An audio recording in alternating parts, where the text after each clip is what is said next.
राजा भोज, नवाबों, बेगमों और झीलों की नगरी भोपाल में बड़े ताल के किनारे फतेहगढ़ किले की चार दीवारी के अंदर एक जंगल नुमा टीला हुआ करता था। पहाड़ी के उतंग शिखर, जिसके एक ओर भोपाल का भव्य ताल है और दूसरी ओर एशिया की सबसे बड़ी ताजुल मसाजिद, इस पर गांधी चिकित्सा महाविद्यालय भवन का निर्माण हुआ। सन 1947 में भोपाल के तत्कालीन नवाब H. हमीदुल्लाह खां ने दो जर्मन विशेषज्ञों डॉक्टर लेबर एवं डॉक्टर जिगलर की सहायता से 60 बिस्तरों का प्रिंस ऑफ वेल्स वर्तमान हमीदिया अस्पताल तथा लेडी लैंसडाउन सुल्तानिया अस्पताल का निर्माण कराया। कालांतर में यह अस्पताल भोपाल में मेडिकल कॉलेज की स्थापना के आधार बने। 1 जून 1949 को भारत सरकार ने भोपाल स्टेट का प्रशासनिक नियंत्रण अपने हाथों में ले लिया। 1952 को पार्ट सी स्टेट एक्ट लागू होने के बाद स्वर्गीय डॉक्टर शंकर दयाल शर्मा के नेतृत्व में लोकप्रिय सरकार का गठन हुआ।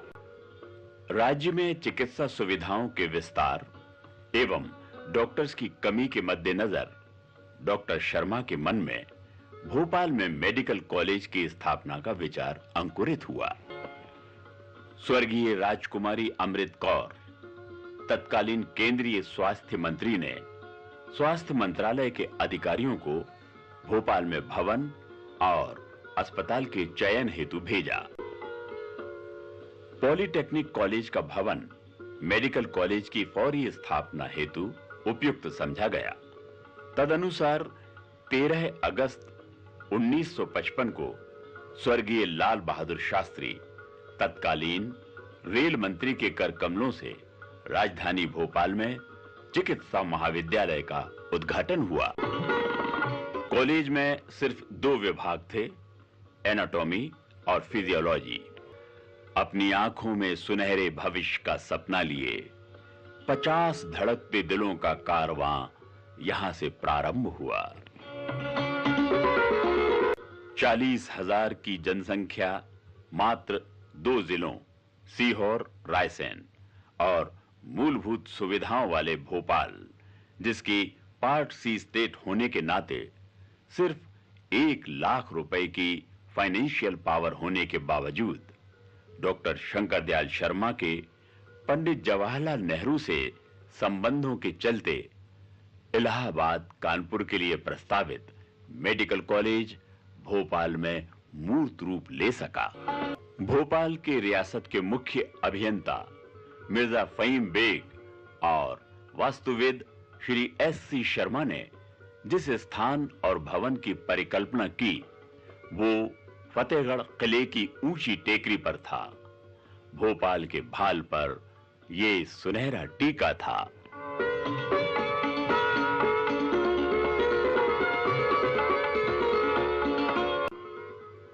कमला नेहरू ब्लॉक का शिलान्यास 6 मार्च 1955 को राजकुमारी अमृत कौर द्वारा किया गया। नेपाल नरेश महाराजा वीर विक्रम शाह देव ने 18 नवंबर 1955 को हॉस्टल बिल्डिंग का शिलान्यास किया। भारतवर्ष के तत्कालीन गृह मंत्री स्वर्गीय गोविंद बल्लभ पंत ने 15 सितंबर 1956 को चिकित्सा महाविद्यालय भवन की नींव का पहला पत्थर रखा। सब चीजें तेज गति से चल रही थी। गांधी चिकित्सा महाविद्यालय का निर्माण कार्य भी तेजी से चला। 7 वर्षों के अथक परिश्रम के बाद वास्तुकला का एक शानदार मुजस्समा उभरा, जिसे गांधी चिकित्सा महाविद्यालय कहा गया। ये भवन विज्ञान व कला का ऐसा संगम है जहां मानव शरीर के विच्छेदन एवं विकृत अंगों के अध्ययन से मानव कल्याण की चिकित्सा विधा का उद्गम होता है।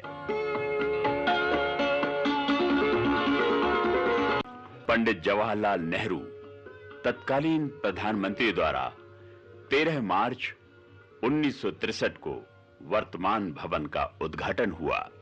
तब से लेकर आज तक इस प्रकाश पुंज से प्रस्फुटित बिंदु न सिर्फ भारत बल्कि विश्व के विभिन्न स्थानों पर आलोकित हो रहे हैं।